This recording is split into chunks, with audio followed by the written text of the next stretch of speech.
ഒരു ചെറിയ ബ്രേക്കിന് ശേഷം ഇന്ന് ഞാൻ വന്നിരിക്കുന്നത് ഒരു ജേർണലിങ്ങുമായിട്ടാണ്. നമ്മുടെ ചാനലിലെ ഫസ്റ്റ് ജേർണലിംഗ് ആയതുകൊണ്ട് തന്നെ വിൻറ്റേജ് തീമാണ് സെലക്ട് ചെയ്തിരിക്കുന്നത്.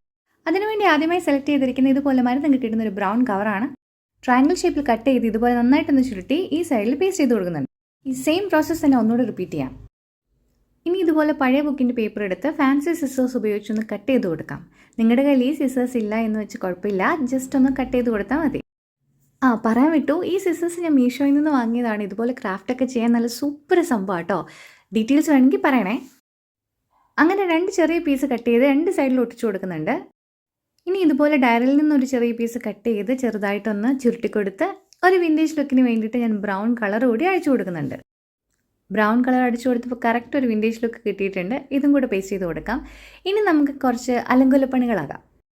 വിൻറ്റേജ് ലുക്ക് എന്ന് പറയുമ്പോൾ നമുക്ക് കുറച്ച് ഡ്രൈ ലീവ്സും ഫ്ലവേഴ്സും ഒക്കെയാണ് വേണ്ടത്. പക്ഷെ നമ്മുടെ കയ്യിൽ അതൊന്നും ഇല്ലാത്തതുകൊണ്ട് നമ്മൾ എന്ത് ചെയ്യുന്നു, ബ്ലാക്ക് കളർ ഉപയോഗിച്ച് കുറച്ച് ലീവ്സും ഫ്ലവേഴ്സും ഒക്കെ വരച്ചു കൊടുക്കുന്നു. പിന്നെ ഏറ്റവും മിനിമലായിട്ടും നമ്മുടെ കയ്യിലുള്ള സാധനങ്ങളൊക്കെ കൊണ്ട് തന്നെ ഒപ്പിക്കാൻ വേണ്ടിയിട്ടാണ് ഞാൻ ഈ കഷ്ടപ്പാടുകളൊക്കെ പെടുന്നത്. അപ്പോൾ ഈ സൈഡ് ഒക്കെ ആയി. നമുക്ക് ഓപ്പോസിറ്റ് സൈഡിൽ കൂടി ചെറിയൊരു പൂവും ഇലയും കായും ഒക്കെ ഒന്ന് വരച്ചു കൊടുക്കാം.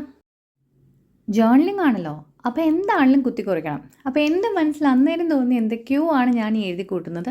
സത്യം പറഞ്ഞു കഴിഞ്ഞാൽ എന്താ എഴുതിയെന്ന് എനിക്ക് പോലും ഓർമ്മയില്ല. നമ്മുടെ ഗുഡ് മെമ്മറീസ്, നമ്മുടെ അച്ചീവ്മെൻറ്റ്സ്, നമ്മുടെ ചെറിയ ചെറിയ സന്തോഷങ്ങൾ, നമ്മുടെ സങ്കടങ്ങൾ, അങ്ങനെ എന്താ നമുക്കിതിലൂടെ കുത്തിക്കുറിക്കാം. ആ എഴുതുന്ന ടൈമിൽ നമുക്ക് കിട്ടുന്ന സന്തോഷവും സാറ്റിസ്ഫാക്ഷനും മാത്രമല്ല, വർഷങ്ങൾക്ക് ശേഷം നമ്മൾ ഇതൊക്കെ ഒന്ന് എടുത്തു നോക്കുമ്പോൾ അന്നേരം നമുക്ക് ഇതെല്ലാം തരുന്ന ഒരു ഫീലിങ്സ് എന്ന് പറയുന്നത് ശരിക്കും വേറെ ലെവലാണ്.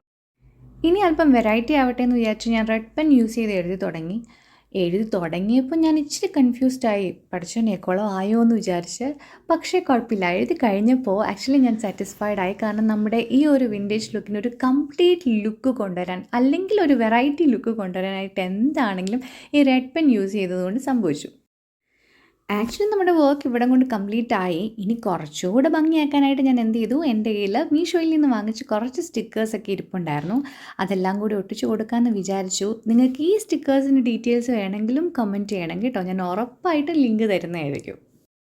അങ്ങനെ അത്യാവശ്യം വിൻറ്റേജ് ലുക്ക് വരുന്ന കുറച്ച് സ്റ്റിക്കേഴ്സ് അവിടെ ഇവിടെയൊക്കെ ആയിട്ട് ഞാൻ ഒട്ടിച്ചു കൊടുത്തിട്ടുണ്ട്. അപ്പോൾ നമ്മുടെ ലുക്ക് കംപ്ലീറ്റ് ആയി. നിങ്ങൾക്ക് ഇഷ്ടപ്പെട്ട ഉറപ്പായിട്ടും ലൈക്കും സബ്സ്ക്രൈബും ചെയ്യാം.